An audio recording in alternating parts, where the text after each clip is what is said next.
네, 안녕하세요.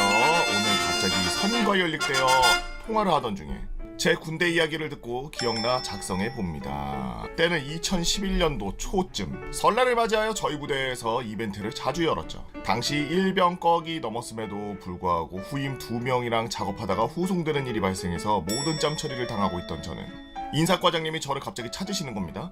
호출의 부름을 받고 인사과로 간 저는 충성 일병 주법사 인사과에 용무일 쏘았습니다 라고 하면서 들어갔고, 인사과장님은 쳐다보지도 않은 채 법사야 너 해설 좀 해야 되겠다 라고 하는 겁니다. 저는 잘못 들었습니다. 어떤 해설 말씀이십니까? 라고 자초지종을 묻자, 이번 설날의 연휴 동안 대대원들끼리 국민 민속놀이인 스타크래프트를 대회를 열게 되었는데 대대장님도 아니고 사단장님께서 스타 대회를 꼭 해설이 있어야 재밌을 거라고 말씀하셔서 적당히 말 좀 잘하는 애들 찾다가 유일하게 무대에서 마이크를 잡아본 적이 있는 저를 선택한 거였죠. 원래 제가 아닌 옆부대 가수가 하나 있어서 초청을 빌미로 갑질을 하려고 했지만 그게 안 됐는지 건드려도 뒤탈없는 저를 건드렸습니다. 뭐 어차피 설날에도 공연도 없었기에 그냥저냥 했죠. 당일이 다가오기 전 인사과장님과 운영과장님이 생활관으로 와서 야, 설 연휴까지 법사 터치하지 마라, 잘못하면 니들이 큰일 난다 라면서 협박을 해놓고 저는 그렇게 팔자에도 없던 스타크래프트 용어 공부를 시작하게 되었습니다. 테란, 프로토스, 저그, 테란은 SCV, 프로토스는 프로브, 저그는 드론, 마린, 질러, 저글링 안 하던 연등까지 하면서 말이죠. 당시 부대에 쿡TV가 처음 들어와 있었는데 지금은 모르겠지만 중대당 쿡TV는 한 대씩만 들어와 있었고, 당연히 저의 생활관에 쿡TV가 먼저 들어오면서 온게임넷을 보면서 용어 연습을 하는데 당시 저희 부대장은 스타 광팬이었고 제가 용어를 틀릴 때마다 혼을 나야 되는 어처구니 없는 일들이 발생하게 되었습니다. 심지어 일병인데 당직 상황병 근무를 할 때에도 운영과장님이 저랑 근무를 같이 서면서 폰으로 영상 보며 당직하면서까지 공부를 하게 되었죠. 결국 저는 꿈에서까지 저글링이 공부하라고 소리 지르는 꿈을 꾸는 지경에 이르게 되었고, 악몽 같은 2주가 지난 뒤 첫날 중대별 예선전을 시작했고, 중대별 3팀 3명씩 짝을 지었고 간부팀도 2팀이 참가하게 되었습니다. 저희 대대 중대는 6개 곱하기 3명 18명 플러스 간부 2명 해서 20명이 참가하게 되었고, 첫날에만 저는 10번의 해설을 해야 됐죠. 와, 진짜 힘들겠다. 해설 한 번만 하는 것도 힘든데 10번을 해?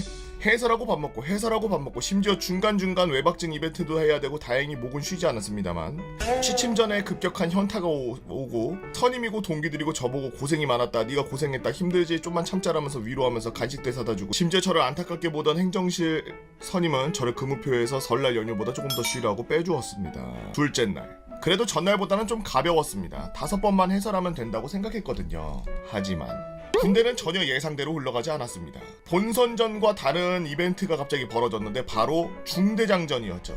각 중대의 6명의 중대장이 서로 나와서 우열을 가리는 개 쓸모없는 이벤트. 결국 중대장전을 포함해 8번의 해설을 하고 그날에 마쳤습니다. 그날 저녁에 갑자기 목에 통증을 느꼈고 그 소리를 들은 운영과장님이 오시더니 야, 법사야, 목이 쉬더라도 끝나고 쉬자 하면서, 목이 쉬더라도 끝나고 쉬자는 뭐야? 목이 뭐 마음대로 쉬나? 목캔디, 스트랩 곱하기 용각산 같은 건강식품들을 갑자기 먹이기 시작했고, 구하기 힘들다는 유자차를 다려서 목을 보호하기 시작했습니다. 마지막 날, 다행히 마지막 날은 줄어들어 마음은 편했습니다. 하지만 앞에서도 말했다시피 군대는 예상대로 흘러가지 않았죠.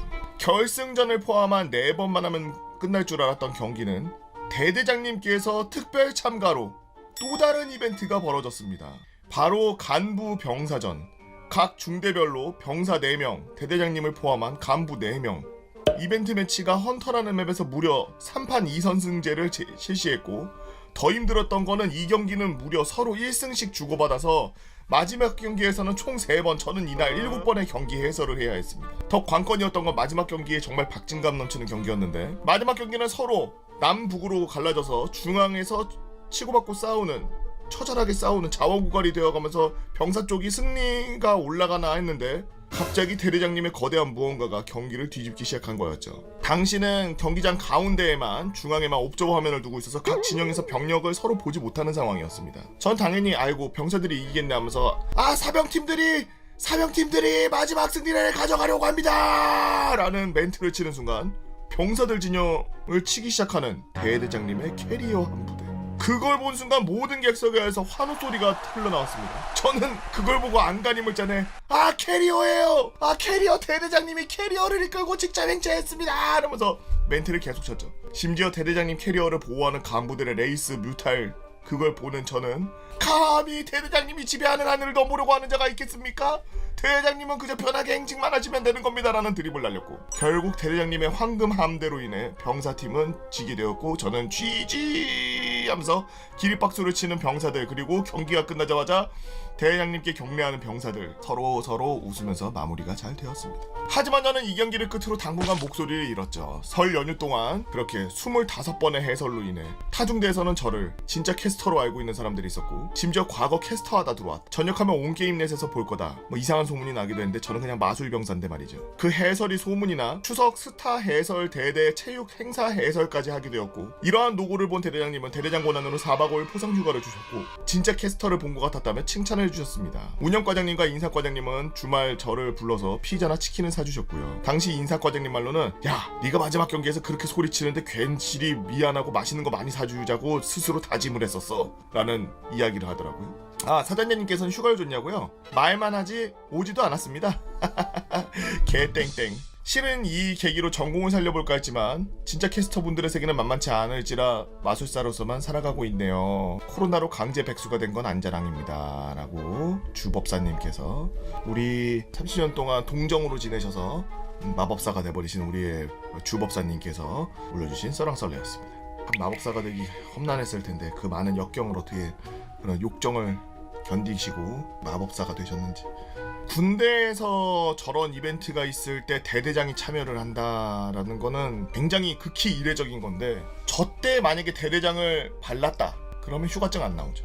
근데 웃긴 건 또 역으로 생각하면 대대장을 이겨버렸어. 처참히 이겨버렸어. 그럼 대대장이 야 이 친구들 진짜 잘하는구만 저 친구들은 휴가 다 외박 줘 뭐 이러면서 오히려 조금 더 챙겨주지 않았을까 그런 생각도 있는데 기본적으로 마법 마술사라고 하면은 우선 제가 봤을 때는 손이 빠르고 뭐 이런 것도 좋아야 되지만 탤런트가 제일 필요하죠. 말도 잘해야 되고 마임 같은 거 비슷한 것도 좀 잘해야 되고 다방면으로 종합 엔터테이너죠. 마술사라고 하면은 제가 갓 20살이 되었을 때 대학교에 다니고 있을 때 실제 겪었던 실화입니다. 평소 대학교가 집에서 멀어서 버스로 통학하기 정말 힘들어서 자취방을 구하게 되었습니다. 저는 어릴 때부터 마음도 여리고 운동을 시작한 지 5년 정도밖에 되지 않았기 때문에 몸조차도 약한 편이었죠. 운동을 시작한 지 5년밖에 안 됐는데 몸이 약한 상태는 뭐 인간 병기가 되려는 건가요? 태권도, 킥복싱, 유도를 배웠었고요. 성인이 된 지금은 헬스장만 다니는 헬린이죠. 그렇게 대학교에 입학할 때 부모님께서 연약한 제가 사람을 혹시 때리진 않을까, 자취하다가 혹시 사고 치진 않을까 하면서 걱정해 주시던 그런 입장이었습니다. 그날 7월 여름 정말 한창 더운 날이었고 학교는 방학을 진행 중이었습니다. 방학이라 할 것도 없고 자취방에 있자니 심심하고 학교 헬스장에서 알바를 하게 됐죠. 덕분에 하루에 4시간씩 공짜로 운동할 수 있었고 돈도 받았기 때문에 저로서는 너무나 행복할 수밖에 없었습니다. 평소처럼 알바를 끝내고 자취방으로 들어와 씻고서 잠을 자기 위해 이불을 펴놓고 유튜브로 내일 운동할 부위 공부하고 있을 때였죠. 한창 유튜브를 보던 중에 누군가 옆집 문을 계속 두들기는 소리가 들렸습니다. 한참 두들겨도 사람이 나오지 않는지 계속 두들겼고 저는 시끄러워서 문을 발칵 열고 문틈으로 말을 걸었죠. 뭐 하세요? 무슨 일이세요? 죄송합니다. 백사모 사세요? 아니요. 죄송합니다. 조금만 조용히 해주세요. 누구냐는 질문에 죄송하다고만 대답하기 답답해서 문을 열어보려고 했는데 당시 자려고 씻고 나온 상태여서 상의를 벗은 상태였고 반바지만 입고 나간 상태였죠. 여기 사는 사람이세요? 아이고 학생 내가 집을 잘못 찾아온 것 같아. 아유 미안해. 몇 호에 볼 일 있으신데요? 아니 참 104호로 가려고 했는데 내가 숫자를 잘못 봤나봐. 제가 102호였고 옆집이 103호였는데 옆집은 분명 여학생 혼자 사는 걸로 알고 있었습니다. 저는 그 순간 너무 이상해서 그 사람을 한번 떠보려고 물어봤죠. 103호 분이랑 아는 사이세요?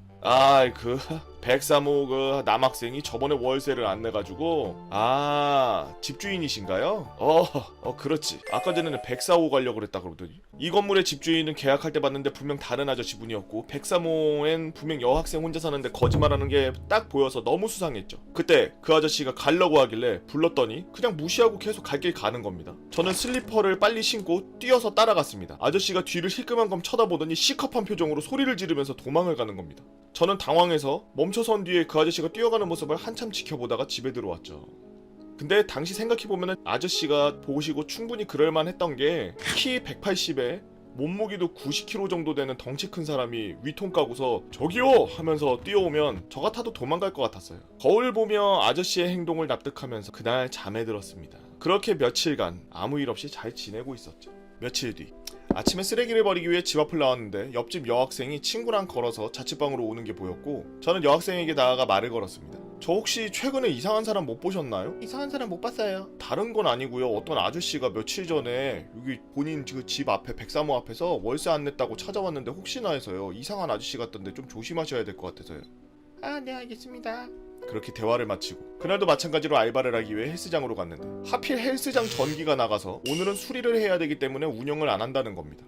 기분도 안 좋아서 일탈을 하기 위해 편의점에서 소주 한 병을 사서 깡소주를 마신 뒤 잠에 들었습니다. 한참 자고 있는데 저희 집 문이 덜컥덜컥 열리는 소리에 잠에서 깨게 되었습니다. 피곤하기에 누가 찾아왔나 보다 하고서 그대로 누워있는데 한참을 문을 잡고 계속 팔칵팔칵 하면서 문이 흔들더니 덜컥덜컥 하면서 문이 열린 겁니다. 문이 오래돼서 그런지 잠궈놔도 그냥 열려버렸던 거죠. 저는 순간 잠에서 깨어나서 정신 차리고 옆에 있던 10kg 덤벨을 집어들었습니다.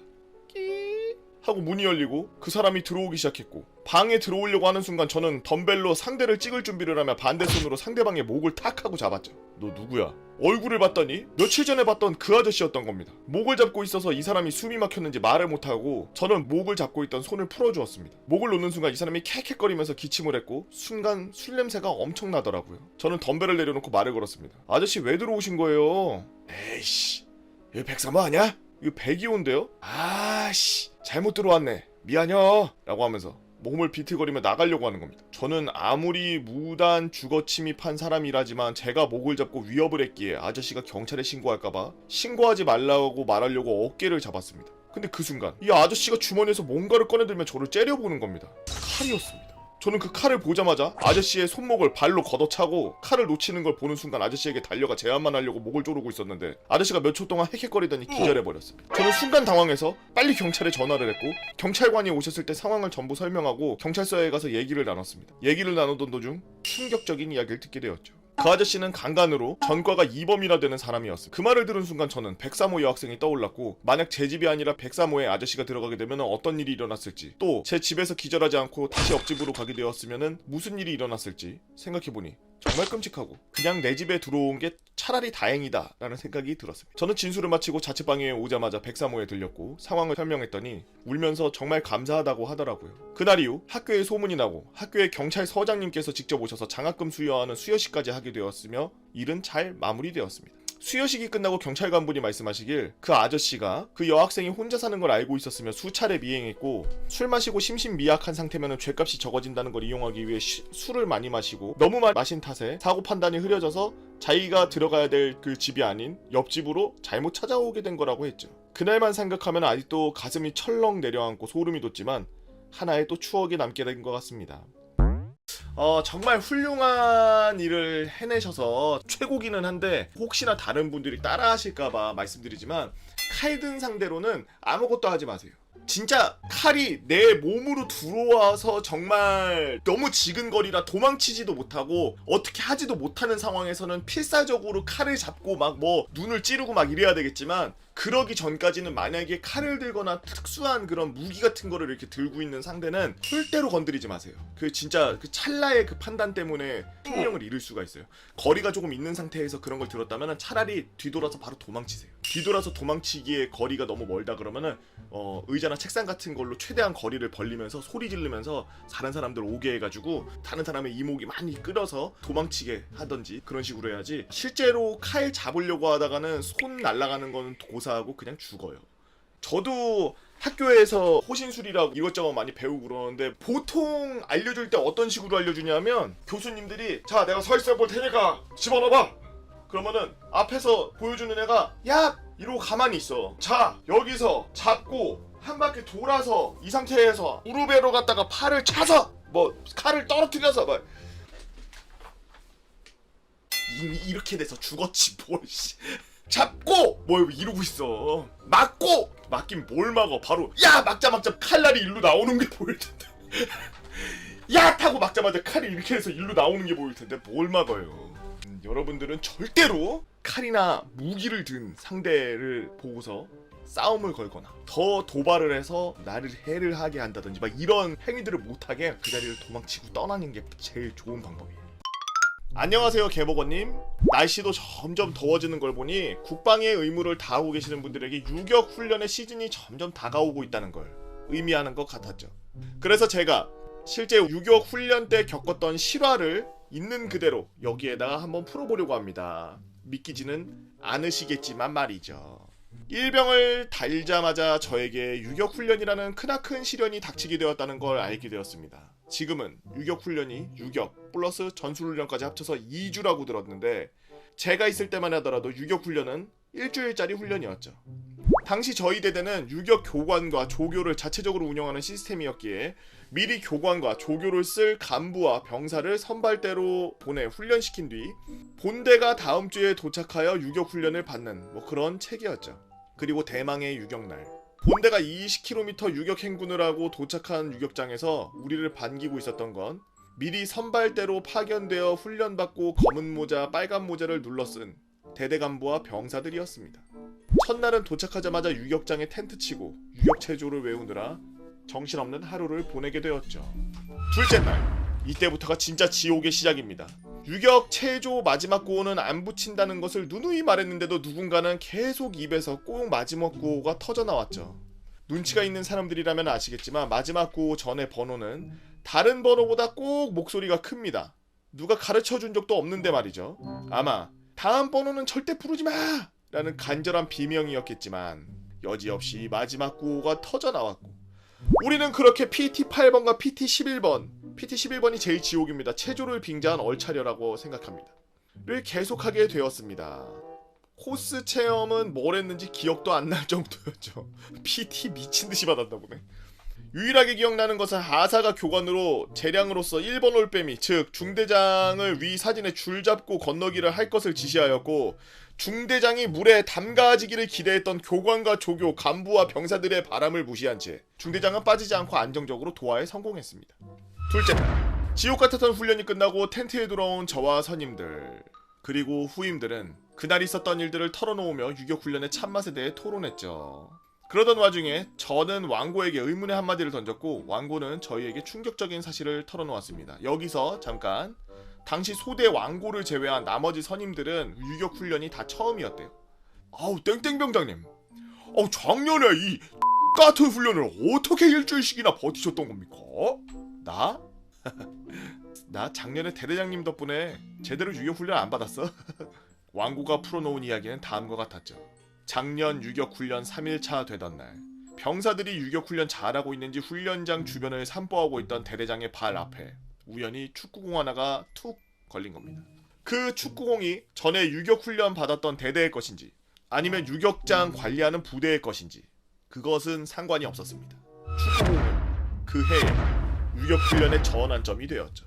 대대장은 그 후 축구공을 군홧발로 툭툭툭 건드리기 시작했고 얼마 지나지 않아 짬 계급을 망라하고 대대 서열 1번부터 10번까지 해당되는 인원들을 한자리에 모아 간이 골대를 만들고 축구를 즐기고 있었습니다.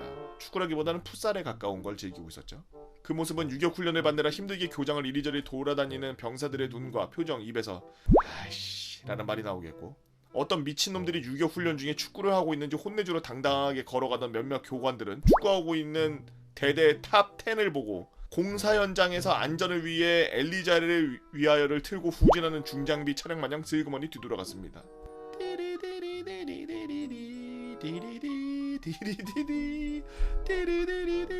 그렇게 한동안 축구 내면에 감춰져 있던 축구의 혼을 끌어올랐는지 대대장이 충격적인 말을 하게 되죠. 야! 안되겠다! 우리 복귀해서 축구나 하자! 상황 파악이 안 된 각 중대 중대장 포함 주임원사 각 부서 과장들. 예, 그렇게 하겠습니다. 아마 유격 훈련 끝나고 다음 주에 축구하자는 뜻으로 알아들었나 봄. 대대장 아래 사진 같은 표정을 지으며 왜? 못 알아쳐먹었어? 당장 복귀하자니까!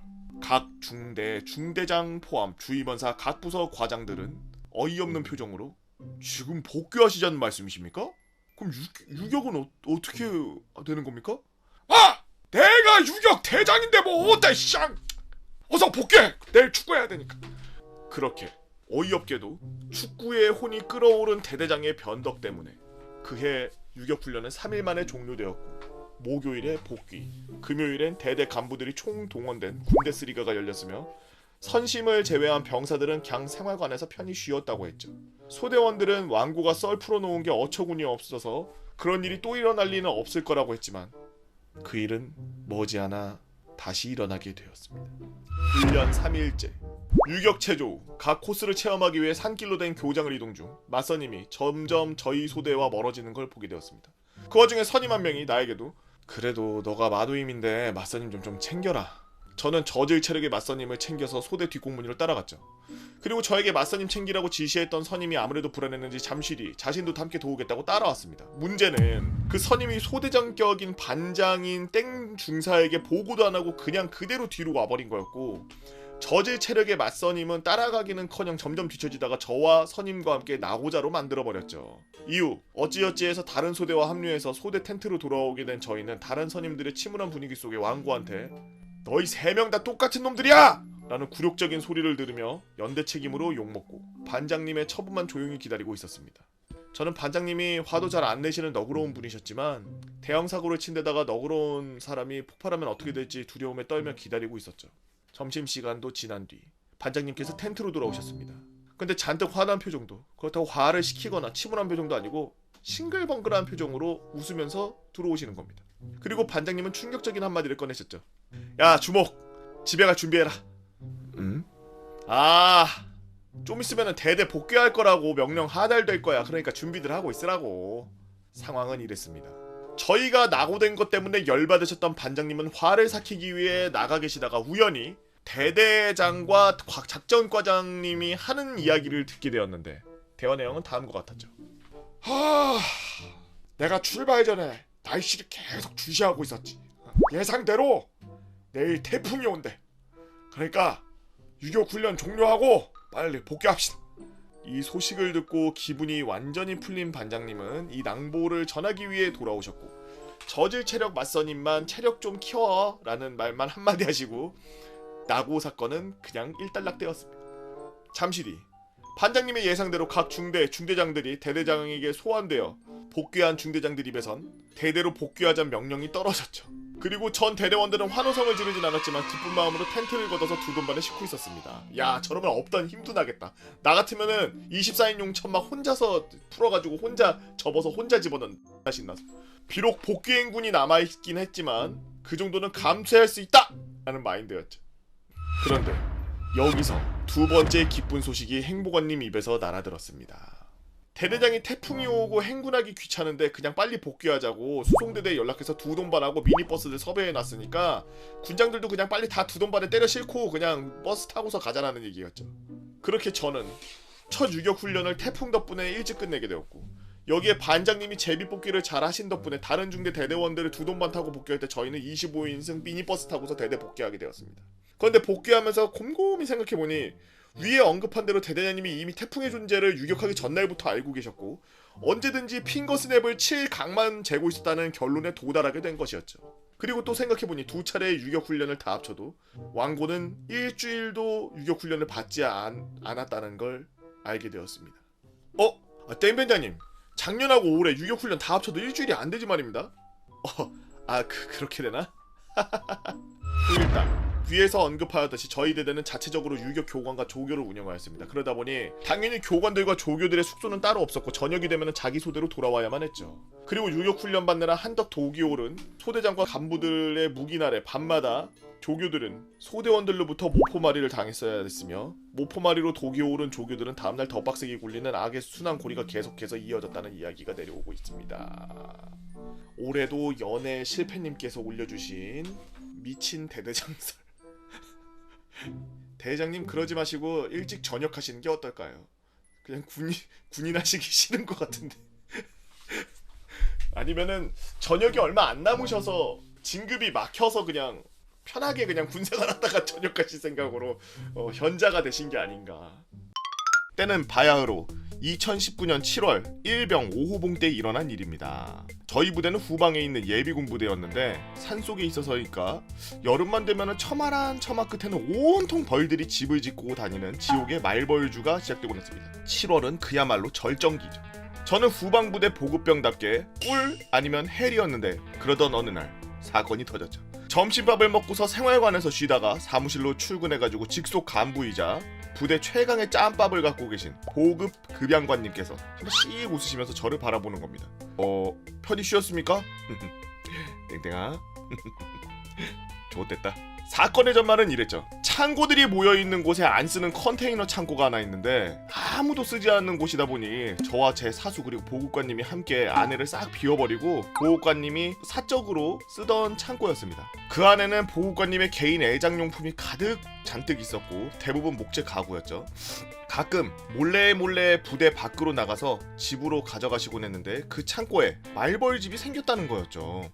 말벌집 말입니까? 순간 제 머릿속에 드론 소리를 내며 날아다니는 말벌들이 떠올랐고 어째서 보호관님이 이런 얘기를 내게 하는지 이런 생각이 들었습니다. 그리고 문득 유튜브에서 보았던 다른 유튜버의 영상이 떠올랐죠. 무봉방주를 먹기 위해 말벌집을 따는, 이거 누군지 알 것 같은데 우마님 아니야? 나 우마님 짱팬인데. 생각해보니 옷만 두껍게 입고 나가면 하나도 안 쏘이는 거 아닌가 하는 생각에 아직 빈약한 제 상점을 떠올리곤 했습니다. 아, 상점이 아니라 그거 제가 처리하겠습니다. 상점 주실 수 있습니까? 저의 포부 담긴 당당한 말에 보호관님과 제 사수의 눈이 동굴에게 커지는 걸 볼 수 있었죠. 그리고 그 모습을 본 저는 저 스스로가 영웅이 된 것 마냥 가슴속이 뿌듯함이 피어오르는 걸 느꼈습니다. 그래도 보호관님이 자신의 직속 개원인 제가 말벌집을 처리하겠다니 걱정스러운 얼굴로 물으셨죠. 야, 정말 네가 할 수 있겠어? 막 다치고 막 그럴 것 같은데. 하지만 이미 제 머릿속에는 유튜브에서 너덜너덜해진 말벌집의 영상이 계속 연속 재생되고 있었고 저 스스로 말벌은 자밥이라는 생각이 지배하고 있었습니다. 에이, 유튜브 보니까 그냥 두꺼운 옷 입고 떼버리면 그만입니다. 상점만 많이 챙겨주시면 목숨 걸고 처리하겠습니다. 저는 자신만만히 보호관님께 그렇게 말했고 보호관님은 잠시 고민을 하시다가 그래 좋아 그러면 해보자. 작전은 이랬습니다. 낙이 조한 봉고 트럭 화염차로 외부에 돌출된 말벌집을 조진다. 봉고 트럭 밖에다가 화염차로 뭘 개조했나봐요. 혼란스러워진 틈을 타서 MOPP 최고 단계의 옷을 입은 내가 돌이 100리터짜리 쓰레기 봉투에 말벌집을 넣고 밖으로 뛰쳐나온다. 도주 후 말벌집을 부순다. 그야말로 정말 간단한 작전이었죠. 보호관님은 우선 1.5톤짜리 봉고를 개조하라고 지시하셨고 저와 제 사수 그리고 보급관님은 그야말로 세기말 화염 방사기 자동차를 만드는 데 성공했습니다. 바로 청테이프와 박스 조각으로 만들어진 화염차는 저 투입구로 보호관님이 팔을 넣고 F킬러를 밖에서 뿌리면서 뒷자리에 앉아 제가 라이터를 불을 붙이면 되는 거였죠. 근데 여기서 또 심장이 쫄리는 게 뒷자리 창문은 수동으로 열고 닫는 거라 창문 여는 거 오지게 빠르게 돌려야 되는 것이었죠. 그렇게 저희 보급 트리오는 말벌집을 향해 차를 몰고 갔습니다. 컨테이너 주위에는 이미 말벌 천지, 컨테이너 박스 환풍구에는 말벌집이 박혀 있었고 저희는 조심스레 차를 운전하며 에임을 조절했죠. 그리고 발사했습니다. 엄청난 화염이 말벌집을 불태우기 시작했습니다. 저희는 작전이 이렇게 성공하는 줄 알았죠. 그 일이 있기 전까지만 해도 말이에요.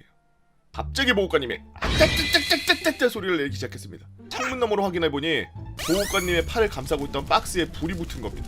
화들짝 놀란 저와 사수는 보호관님 몸에 잡고 뒤로 힘껏 당겼고 보호관님이 팔을 떼자마자 재빨리 창문을 닫으시고는 후퇴를 외치시며 막사로 달리셨습니다. 그렇게 1차 원정이 끝났죠. 겉은 조졌으니 내부를 조질 차례였습니다. 보호관님은 제게 안전을 위해 MOPP 최고 단계를 준비하라고 하셨고 저는 결국 반팔티에 강한 내피, 전투복, 방상 외피, MOPP 옷, 3M, 장갑에 목장갑까지 입게 되었죠. 머리는 어떻게 하냐고요? 제초할 때 쓰는 헬멧에 모기장을 둘러 양봉 5처럼 만들었습니다. 대충 이런 모양이었죠. 야, 내 아들 보고 그리라 그래도 이거보단 잘 그리겠다. 풀무장을 마친 저는 조심스럽게 차에서 내렸습니다. 7월 한여름 날씨 30도. 옷을 그렇게 껴입었으니 온몸에 땀이 흐르기 시작했죠. 제 주위에는 집을 잃어서 성난 말벌들이 돌고 있었습니다. 그래도 저는 제 장비에 대한 믿음이 가득했고 컨테이너 창고 안으로 진입했죠. 저는 정말 경악할 수밖에 없었습니다. 과장 정말 1도 안 보태고 제 머리보다 훨씬 더 큰 말벌집이 환풍구에 조금 떨어진 곳에 또 매달려 있던 거였죠. 진짜 살면서 그렇게 큰 말벌집은 처음 봤습니다. 조용하고 어두컴컴한 창고 안, 들리는 소리라곤 붕붕거리는 말벌들의 날개짓 소리뿐. 저는 먼저 F키를 부리며 벌들의 힘을 빼놓고 100리터짜리 봉투를 들고 재빨리 말벌집을 감쌌습니다. 1단계 성공! 근데 생각해보니 말벌집의 윗부분이 생각보다 강하게 고정되어 있는 겁니다. 그냥 툭 때리면 떨어질 줄 알았는데 결국 저는 손으로 윗부분을 긁어가며 떼기 시작했습니다. 사각 사각 사각 사각 나무 부서지는 소리가 들리는 와중 갑자기 오른손 엄지 뒷부분이 불로 지지는 것 마냥 더럽게 아픈 거 아니겠습니까? 확인해보니 말벌 한 마리가 제 손과 천장에 낀 사이로 트월킹을 오지게 추고 있었습니다. 같은 부분에 계속 침을 박아대고 있던 거였죠. 더럽게 아팠지만 여기서 손을 뗐다가는 봉투 안에 들어간 말벌집과 몇 마리가 또 튀어나올지 몰라 무시하고 마침내 말벌집을 떼내는데 성공! 그리고 있는 힘껏 창고를 뛰쳐나왔습니다. 닫혀있는 봉, 주위를 날라다니는 말벌. 저는 쥐불놀이 마냥 쓰레기 봉투를 빙빙빙빙빙 돌리면서 뛰기 시작했습니다. 말벌들이 없는 곳까지 말이죠. 휴가가 뭐라고. 적당히 말벌이 없는 곳에 도착해서 저는 쓰레기 봉투를 땅바닥에 패대기 치고 있는 힘껏 발로 밟기 시작했습니다. 그 와중에 엄지는 욱신거리고 천천히 붓는 게 느껴질 정도였죠. 보호관님이 차에서 내리고 저에게 수고했다며 다친 건 없냐 물으셨습니다. 그 말에 저는 엄지를 쏘였는데 엄청 아픕니다. 지금 팅팅 붓고 있는 것 같습니다. 라고 말했습니다. 저는 사수와 함께 의무중대로 갔죠. 의무중대장은 팔이 팅팅 부어온 저를 보면서 왜 그 꼬라지야? 라면서 물었고 저는 작업하다 말벌에 쏘여서 도망갔다라고 말했습니다. 보호관님을 따라서 말벌집을 제거했다고 하면 보호관님께 피해가 가니까요. 결국 저는 닌겔과 해독제, 목이 살짝 붓는 것 같다 하니 이상한 천식 환자가 쓰는 약 같은 걸 쓰고 2시간가량 누워있다 부대로 복귀했습니다. 부대로 복귀하자 제 후임들과 선임들은 저에게 더 말벌집 브레이커라는 별명을 지어주었죠. 그리고 2-3일 정도 쏘잉 부위가 진짜 태어나서 제일 아팠던 고통이 계속 느껴졌던 것 같습니다. 조각칼로 뼈를 써는 느낌이었어요. 그래도 결국 저는 보국관님께 상점을 받아 휴가를 바꿀 수 있었고 그 이후 말벌집이 생길 때마다 다른 일과는 비교도 안 되는 상점을 받으며 말벌집을 따고 다녔습니다. 다른 건 1, 2점이었지만 말벌집은 4에서 8점을 받았거든요. 20점에 휴가 1일이었으니 엄청난 점수죠. 와, 3번만 따면 휴가 하루네. 심지어 숙달이 되니 방어구는 더 철저히 입혀졌고 그 이후로는 말벌집을 수십 개를 따도 하나도 안 다치게 되었답니다. 군대에서 참 여러 가지 일이 있죠. 간부를 도와서 간부의 그런 사적인 그런 욕망을 채워주는데 병사들이 사용되기도 해요. 근데 그게 만약에 병사와 서로 협의하에 방금 전에 이야기에서 나온 것처럼 병사도 뭔가 얻어가는 부분이 있다면 여러분들 군대에서 무조건 열심히 하십시오. 간부님들도 이 방송 보고 계시다면 절대 잊지 마세요. 병사들에게는 나가는 게 최고입니다. 안녕하세요. 매일매일 일하면서 썰렁설레 듣고 있는 평범한 22살 직장인 겸 대학생입니다. 비록 트위치는 못 보지만 유튜브를 통해서 쭉 보다가 나도 써볼까 싶은 게 있어서 글을 한번 써보게 되었습니다. 첫 줄부터 약간 이상하죠? 22살에 일을 하면서 대학에 다닌다니. 저는 고등학교를 마이스터고를 나왔어요. 오늘 풀 이야기는 이 마이스터고 기숙사에 있었던 규칙에 대한 이야기입니다. 때는 땡년 전 2010 몇 년 마이스터고에 입학을 하였습니다. 그땐 우리 기수가 땡번째 입학 기수였어요. 기숙사 입사 첫날 방에 있는 기숙사 규칙표를 보게 되었는데 다들 규칙을 보던 중에 다들 다 딱 도덕책에 나올 법한 규칙들만 써있다가 하나 이상하게 써있는 처음 보던 규칙이 있었습니다. 기숙사 인터넷 및 인터넷 환경을 해킹할 시 대학 조치 취한다. 처음엔 이게 뭔 소리요? 하고 있었는데 가만 생각해보니 이해가 되는 규칙이었습니다. 무려 400명이 모두 같은 공유기에서 출발한 와이파이를 사용하다 보니 인터넷이 어마무시하게 느렸죠. 공유기는 심지어 각 방에 있는 복도에 일정 간격을 두고 설치가 되어 있었어요. 그때 1학년 때는 공유기에서 좀 먼 곳에 있는 방에 있다 보니 유튜브를 볼 때 480p 위로 화질을 높이면 영상을 못 봤으며 2학년 때는 바로 앞방이었지만 720p 위로는 유튜브가 뚝뚝 끊겼습니다. 와, 그냥 아예 못 쓴다고 봐야 되겠네. 아까 말씀드렸죠? 저희 학교는 마이스터 고등학교였다고. 그 중에 공업 계열의 학과들이 있는 학교였습니다. 당연히 책 보고 책상 앞에 앉아 있어야 할 나이에 기계 앞에서 철을 깎던가 배선을 까던가 용접을 하던가 하는 학생들이 기숙사에서 모두 살고 있는 상태였죠. 그들이 배운 기술, 그 기술로 인터넷을 자기들이 유리한 쪽으로 선을 몰래 빼던가 하는 짓은 매우 쉬웠을 겁니다. 그걸 누가 실행해서 들켜서 저런 규칙이 생겨난 거겠죠. 그렇게 저의 마이스터고 생활은 시작되었습니다. 평범하게 학교 생활을 만끽하던 중 동아리 시간에 졸업을 했던 선배가 동아리방을 찾아왔어요. 우리 동아리는 특이한 동아리였다 보니 졸업한 선배들도 가끔 학교를 찾아오고 계속해서 교류가 이어지던 그런 동아리였습니다. 이때 땡번째 기수 선배가 오셔서 저희들은 선배가 사주신 과자를 먹으면서 이야기를 도란도란 나누고 있었는데 갑자기 이전에 봤던 기숙사 규칙이 생각나서 선배에게 한번 여쭤봤죠. 저는 기계과고 선배는 전자과 출신이었습니다. 선배, 혹시 선배 때도 기숙사 인터넷 해킹하면은 기숙사 퇴학이라는 규칙이 있었어요? 라고 하자 선배가 웃으면서 아, 그런 게 이제 규칙에 추가됐구나 하면서 웃더니 그거 사실 내가 만들어낸 규칙이야. 에? 선배가 그 규칙을 만들었다고요? 때는 지금으로부터 땡년 전. 그때는 막 우리 학교가 공고에서 마이스터고로 바뀐 지 2년 정도 되었을 무렵. 아무래도 학교가 완전히 바뀐 직후였다 보니 많은 것이 정돈되지 않았을 적. 선배는 저와 같은 기숙사 생활을 했습니다. 그때도 지금과 같은 인터넷은 엄청 느렸고 심지어 그런 인터넷을 나눠 쓰는 상황이요. 그나마 다행인 건 선배방이 사감실 바로 위였다는 거. 선배는 그때 이런 생각을 했습니다. 분명히 인터넷이 출발한 공유기는 하나일 건데 그러면 그 공유기에서 다이렉트 선을 따오면 우리 방은 매우 빠른 인터넷이 되지 않을까? 선배는 바로 계획에 들어갔고 우선 나에게 필요한 것은 엄청 긴 랜선과 공유기의 본체를 찾는 일이야. 랜선이야 어디 마트에서 인터넷에서 구하면 되는 거였고 문제는 공유기 본체를 찾는 일이었는데 선배는 기숙사 청소와 운동을 한다면서 며칠 동안 기숙사 이곳저곳을 다 뒤져서 사감실 당구장, 탁구장, 체력 단련 등 1층 등 곳을 다 다녔다고 합니다. 그리고 마침내 이 서버 공유기의 본체를 찾게 되었죠. 바로 사감실. 바로 선배는 실행을 했습니다. 우선 사감 선생님이 없는 주말을 노려서 사감실에 잠입 그리고 본체에서 가지고 온 랜선을 장착 후 그 선을 이미 사감실에 설치되어 있는 멀리 배선할 때 쓰는 플라스틱 바 같은 거에 끼워가지고 방까지 끌고 왔다고 합니다. 사감실과 가까웠던 선배의 방. 몰래 선을 딴 거에 성공한 선배는 자유롭게 인터넷을 누렸죠. 하지만 꼬리가 쳐 길면은 밟히기 마련. 그 길다란 랜선은 안 밟혔을까요? 본체가 되는 공유기에서 하나의 선이 또 튀어나오니 기숙사의 인터넷 속도는 기존보다 더욱 쌉창이 되었고 대충 이런 상황이 됐습니다. 100을 33, 33, 33으로 나눴어야 되는데 3개의 공유기로 20, 20, 20 나눠갖고 선배 공유기만 40으로 땡겨오는 상황. 원리였다면 하나의 랜선에서 출발한 속도가 각 층으로 나눠지는 상황이었지만 이젠 다른 공유기가 하나 추가되면서 속도가 매우 나아진 거였죠. 갑자기 느려진 인터넷 속도로 기숙사에 있는 학생들의 민원이 갑자기 발생되었고 사감 선생님은 뭔 일이지 싶어서 본체를 까보자 그 이유를 쉽게 찾을 수 있었습니다. 자신이 근무하고 있던 곳에 못 보는 선이 하나 꽂혀 있는 것을 확인했으니 선배는 그대로 들통이 났고 아직까지도 이런 적은 처음이다 보니 선배는 퇴학까지는 아니었지만 매일 아침 조회 겸 운동장에서 운동장 4바퀴씩 도는 걸로 일단락되었습니다. 그리고 선배는 그 빠른 인터넷을 얻고 3일 천하 만에 바로 그대로 끝을 맺게 되었죠. 아마도 내가 그런 짓을 하고 난 뒤 그런 규칙이 생긴 것 같아. 저는 그때 먹고 있던 과자도 잊어버린 채 선배의 이야기를 귀담아 듣고 있었습니다. 그저 신박했던 규칙이로만 생각했지만 그 규칙을 만들어낸 장본인이 내 앞에 있다니 참 공돌이들이 미치면 어떻게 되는지 알게 되었던 시간이었어요. 참고로 그 선배는 삼성전자에 들어갔다고 고등학교 3년 생활하고서 대기업에 들어가는 친구들을 많이 봤는데 어딘가 하나 나사 빠진 친구들이 잘 가더라고요. 대기업의 인재상이 그런 건지 뭔. 자, 이 글이 올라간다면 일본 여행 갔다가 현지인에게 신고당해서 경찰 떴던 썰, 고등학교 교장을 학생들이 촛불 집회로 내쫓은 썰, 마이스터고 3년 생활 요약, 제가 됐던 내 친구 하나씩 풀어보도록 하겠습니다라고 오충님께서 올려주신 썰랑썰레였습니다. 아주 재미난 글이었는데 제가 선배였어도 아 그거 내가 만든 거야 라고 했을 것 같아요. 지가 안 만들었을걸? 분명 그 사람이 있었을 때도 있었을 규칙입니다. 100% 망상에 빠져서 한번 자기가 얘기해본 게 아닐까. 동아리방의 후배들에게 있어 보이려고 뻥카 친 게 아닐까. 군대 가면은 그런 일 많거든요. 아 그거 공구리 내가 친 거야. 지가 안 쳤어. 행복안이 쳤어. 개 예쁘게 쳐 있어가지고 막 거의 막 뭐 단차 없이 딱 쳐져 있는. 야 이거 김병장님이 하신 겁니까? 내가 2등병 때 한 거야. 나 작업 신이잖아. 원래 선배들이고 윗사람들은 허세 떨게 돼 있어요. 그래야지 뭐 있어 보이거든. 나도 너랑 똑같아. 나도 너처럼 그냥 평범했고 그냥 그렇게 살았어 라고 하면은 이 선배한테는 배울 게 없겠네 이렇게 생각하지.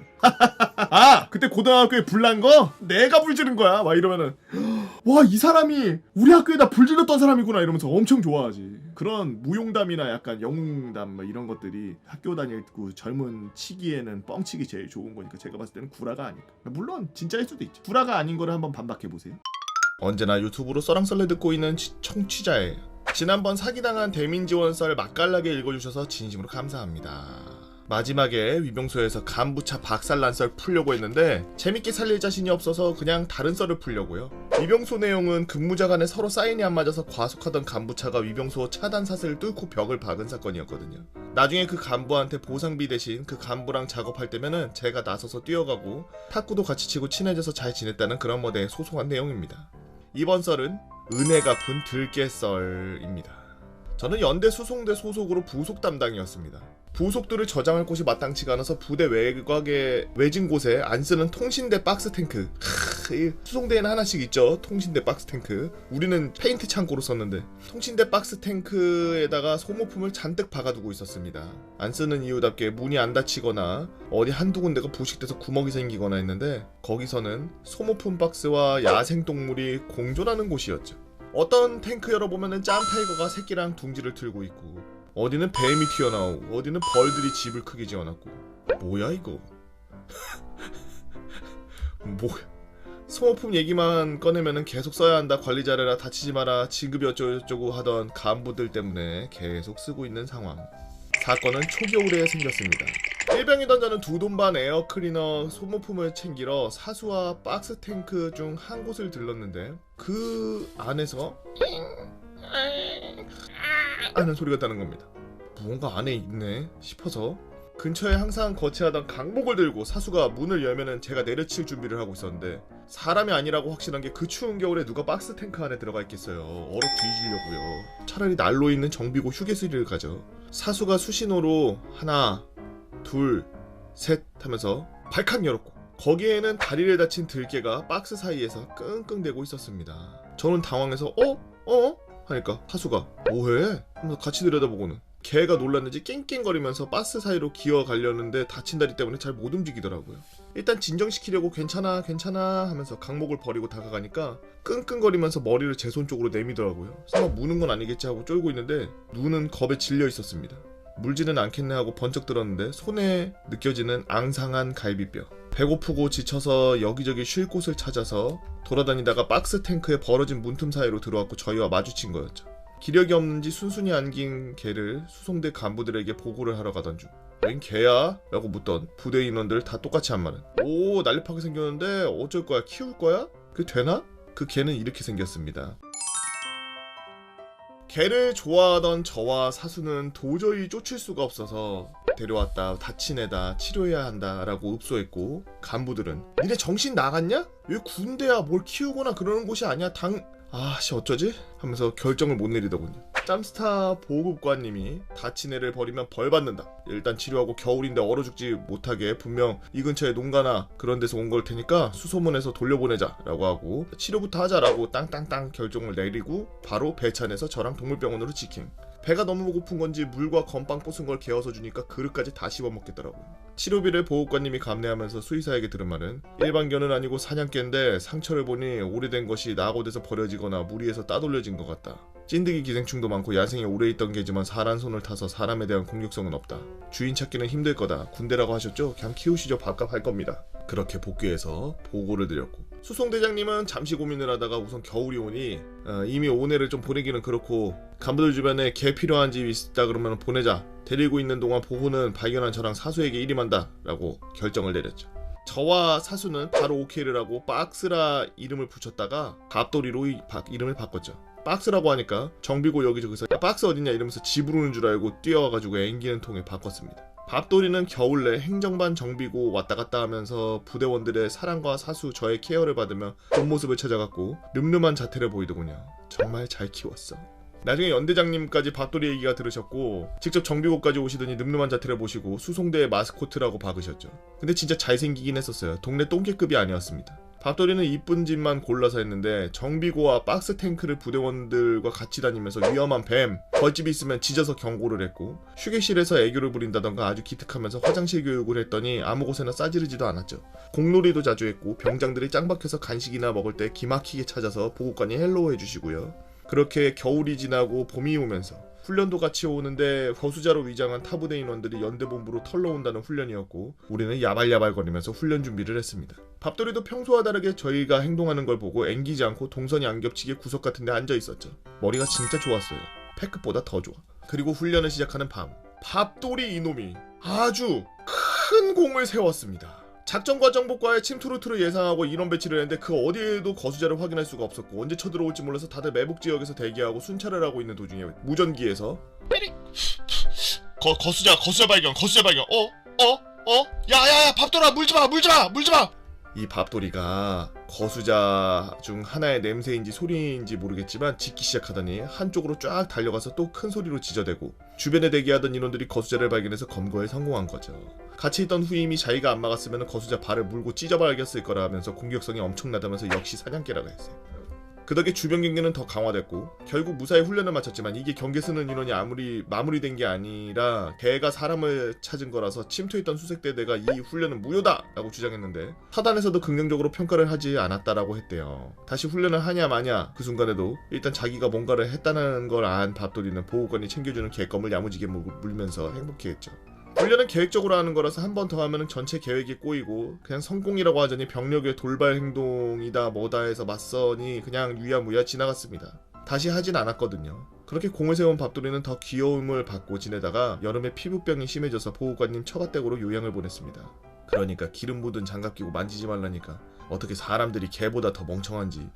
이 썰은 여기서 마무리하겠습니다. 힘들었던 군생활 그나마 밥돌이가 있어서 조금이나마 웃을 수 있었거든요. 목욕시킬 때 좋아가지고 첨벙거리는 게 참 보고 싶네요.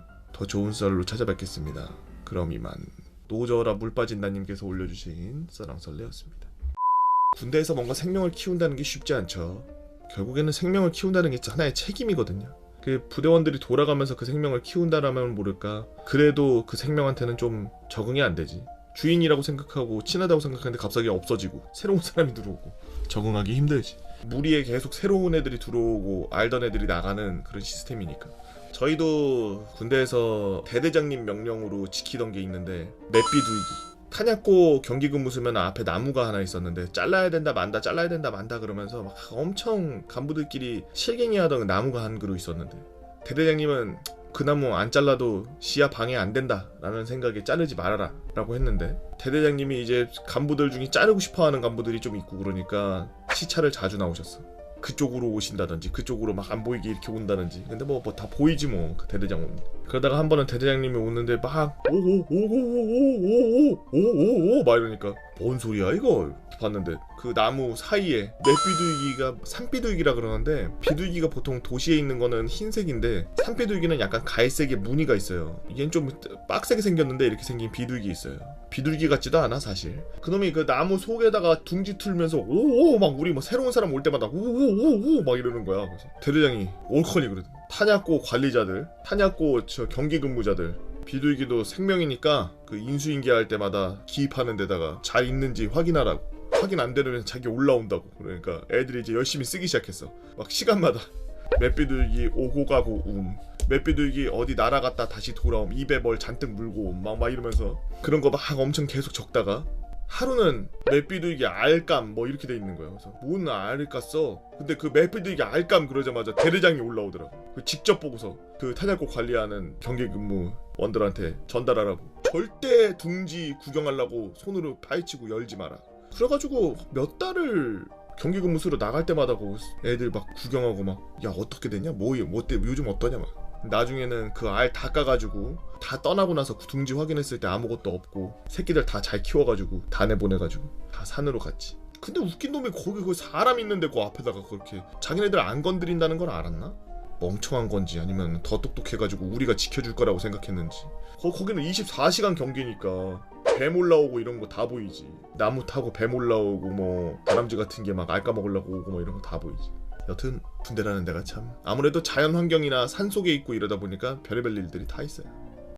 안녕하세요, 개보건님. 유튜브로만 썰렁썰레 보다가 저도 흔하지 않은 경험을 한 것 같아서 며칠을 고민하다가 기억을 더듬고 더듬어 작성해봅니다. 저는 육군 09년 11월 군번으로 지금은 없어진 102 보충대, 그쵸, 저도 306 나왔는데요. 지금 다 없어졌죠. 논산으로 다 됐죠. 신교대를 걸쳐 신이 버린 도시 강원도 양구의 땡사단으로 가게 되었고, 신교대에서 만난 동갑 동기와 급격하게 친해져서, 동기와는 신교대에서 친해지게 된 계기가 있었는데 이건 나중에 풀 수 있으면 풀도록 하겠습니다. 뭐지? 서로 물건을 확인했나? 신교대에서도 같은 중대에서 군 생활할 수 있게 신청하는 제도가 있어서 그걸로 같은 중대에서 생활하게 되었죠. 동기 이야기를 잠시 하자면, 인상이 진짜 험악하다 못해 무섭게 생긴 얼굴로 다혈질인 친구지만 의리나 아닌 건 아니다 라고 확실히 말하는, 그렇게 말하고 행동하는 착한 친구였대요. 그냥 올바른 친구였다는 뜻인 것 같아요. 저희 부대는 때리거나 욕설, 부조리는 그렇게 심한 편은 아니었지만 그 외에 작은 뭐 군가 책 같은 게 쓰여있는데 거기에 50개 정도 되는 군가를 다 외워야 됐고, 왜? 노래하는 데인가요? 태권도 시험을 통과하고 나서야 일과 시간 후 자유시간이 허락되는 제도가 있었고, 그때 CD 플레이어는 상병 이상만 사용 가능한 부분이어서 제 동기는 이런 제도를 굉장히 마음에 안 들어했고, 저에게 항상 둘이 담배 피러 가면 나는 이런 제도는 없어져야 된다고 본다 라고 하면서 매일 불만을 언급하곤 했습니다. 어쩌려고 이래. 그러던 어느 날 저희가 일병을 막 달았을 때 저희 부대는 대규모 KCTC를 뛴다는 소식과 함께 휴무일 제외하고 완전 군정을 한 상태로 전술훈련을 매일 연습하고 진행하고 있을 때였습니다. 평상시와 똑같이 전술훈련 도중 어느 갈대가 많이 자란 곳을 지나고 있었는데, 저 앞에 소대장께서 소산하라는 수신호를 했고, 소산 수신호가 어떻게 되죠? 댓글로 좀 남겨주세요. 소산 수신호를 드셨고, 저희는 일사불란하게 소산을 하여 은원패를 진행하고 있었고, 저 또한 숨은 곳이 마음에 들지 않고 국봉으로 한참 오를 계급 때문에, 이게 무슨 말이에요? 국봉으로 한참 오를 계급이 뭐지? 국봉이 한참 오를 계급이어서 그런지, 국봉이 막 차오르는 계급이래. 더 잘 숨어야 되겠다는 생각으로 뒷걸음을 치면서 숨고 있을 때 갑자기 하늘이 보이고 허리가 아프고, 그리고 동시에 저희 소대원들이 다 저를 쳐다보고 있는 게 보였습니다. 뭔 소리야? 저는 속으로 일어나야 되는데 왜 팔과 몸이 안 움직이지? 라는 생각이 들었고, 소대장님과 선임들은 괜찮아? 야 땡땡아 괜찮아? 제 이름을 막 부르기 시작했는데, 저는 그때 입은 움직이는 상태라 괜찮은데 몸이 안 움직입니다 라고 말했고, 소대장님과 선임들이 저를 꺼내주었는데 알고 보니 엄청 깊은 배수로로 제가 뒷걸음질 치다가 떨어진 것이었죠. 그리고 소대장님이 제 두 팔을 보시고 표정이 굳은 채로 선임에게 말하는 겁니다. 야 땡땡아, 땡땡이 팔 좀 걷어봐라. 네 알겠습니. 선임은 더 이상 말을 잇지 못하고 저를 불쌍하게 쳐다보며 소매를 거두며 말을 이어갔습니다. 소대장님, 땡땡이 소매 부분 잘라야 될 것 같습니다. 팔목이 너무 심하게 부어서 소매를 거둘 수가 없습니다 라고 말했고, 저는 그제서야 제 두 팔을 보게 되었는데 뼈가 튀어나오진 않았지만 부러졌구나 라고 알 수 있었죠. 떨어지는 순간 무의식적으로 두 팔을 뒤로 지탱하려고 내렸던 것 같습니다. 헤헤이, 이거 옛날에 그거 운동 배우면서 이거 구박낙법 배우고 이거 측박낙법 배웠으면 안 이랬을 텐데. 네, 아직도 넘어지면 낙법을 쳐요. 제가 아직도 아침 저녁으로 낙법 치니까. 그 낙법을 배웠어요. 맞아 여기 손 날로 갔다가 이렇게 바닥을 쳤으면 여기가 부러졌을 텐데, 안타깝게 여기가 부러져. 손목으로 이렇게 잡으니까 여기를 부러뜨려야지 이렇게. 그러곤 바로 소대장님께서는 앰뷸런스를 요청하셨고, 저는 앰뷸런스에 몸을 맡긴 채 홍천 군병원으로 이송되고 병원에서 아이고 수술까지 했어. 아유 미안해. 어제 2주거린 거 죄송합니다. 뒤에 글을 못 읽었네. 수술할 정도였는지 몰랐어. 수술했네.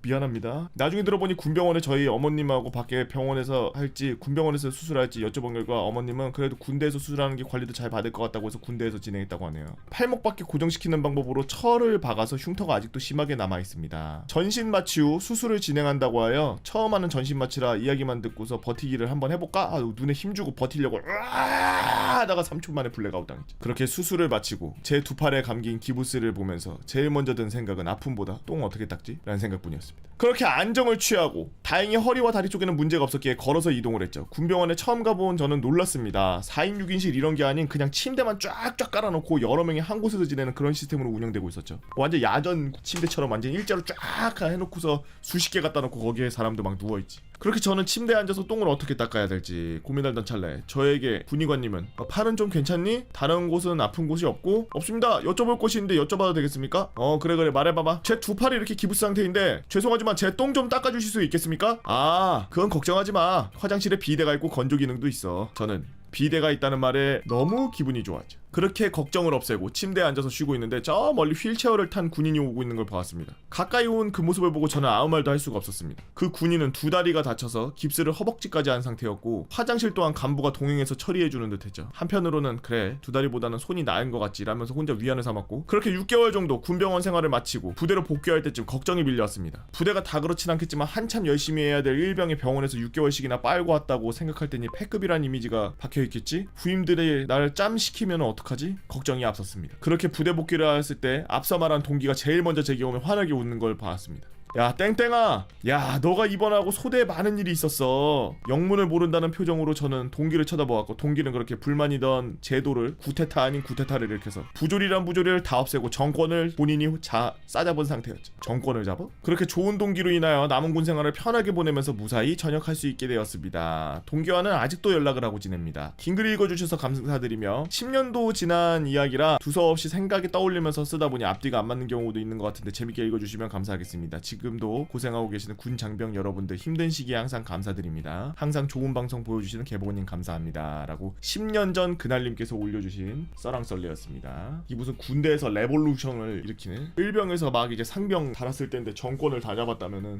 그때 뭐 인상이 험악하고 덩치가 있었다 그러니까 그 계급이기에 앞서 사람이 보통 몰골에 쫄기도 하니까요. 저도 군대에 있을 때 부임 중에 하나가 들어왔는데 키가 한 187? 몸무게 한 100kg? 근데 몸에 지방이 거의 없어.